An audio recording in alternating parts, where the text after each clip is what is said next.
আসসালামু আলাইকুম রহমতুল্লাহ। কোরআন নাজিলের শুরুলগ্ন থেকে আজ অব্দি পর্যন্ত আমরা কোরআনের অনেক অনেক মুজিজা লক্ষ্য করেছি। কোরআন নাজিল হওয়াটা একটা মুজিজা। এই মুজিজাকে বুকে ধারণ করে পৃথিবীর অনেকজন মানুষ কোরআনকে বুকে নিয়ে এক একজন এক একভাবে সম্মানিত হয়েছেন।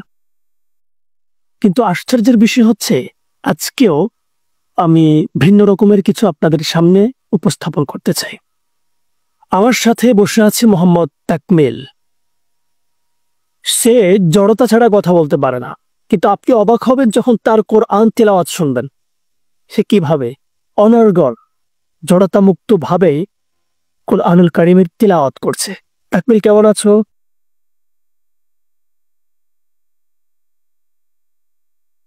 এভাবে এ তাকমিলকে দেখলে প্রথমত কেউ বলবে না সে কোরআনুল কারীমকে জড়তা মুক্ত ভাবে তিলাওয়াত করতে পারে। কিন্তু আমি আপনাদেরকে একটু অবাক করতে চাই, একটু শোনাতে চাই তাকমিলের তিলাওয়াত। তাকমিল সুবর্ণচরের তামিরুল উম্মাহ হিফজুল কোরআন মাদ্রাসার একজন রানিং শিক্ষার্থী। তার বয়স মাত্র 13 বছর। চলুন আমরা তাকমিলের তিলাওয়াত শুনি। তাকমিল, একটু তিলাওয়াত করুন।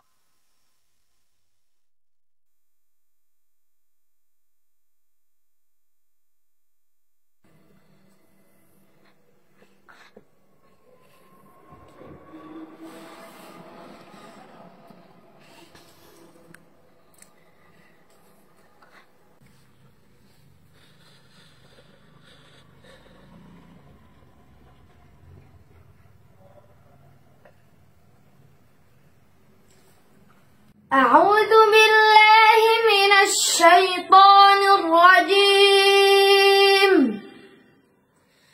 بسم الله الرحمن الرحيم.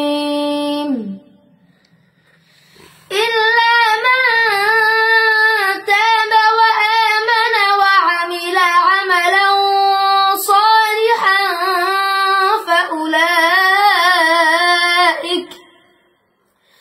فأولئك يدخلون الجنة ولا يظلمون شيئا.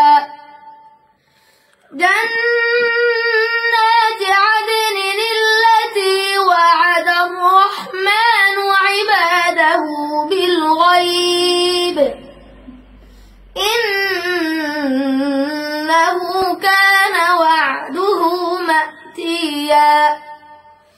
لا يسمعون فيها لغوا إلا سلاما ولهم رزقهم فيها بكرة وعشيا. تلك الجنة التي نورث من عبادنا من كان تقيا. صدق الله العظيم. মাশাআল্লাহ। কথা না বলতে পারলেও আমাদের তাকমিল কিন্তু পবিত্র কোরআনুল কারীম তিলাওয়াত করতে পারে। এটা কোরআনের মুজিজা, এটা কোরআনের বিশেষত্ব। কিভাবে একজন মানুষ কোরআনকে আঁকড়ে ধরে ভালোবাসতে পারে তার একটি প্রমাণ। আমরা তাকমিলের জন্য দোয়া করতে চাই, আল্লাহ তাকে অনেক বড় করুক। আপনাদের কাছেও দোয়া চাই, আল্লাহ যাতে তাকে একজন কোরআনের দ্বারক বাহক হিসেবে কবুল করে।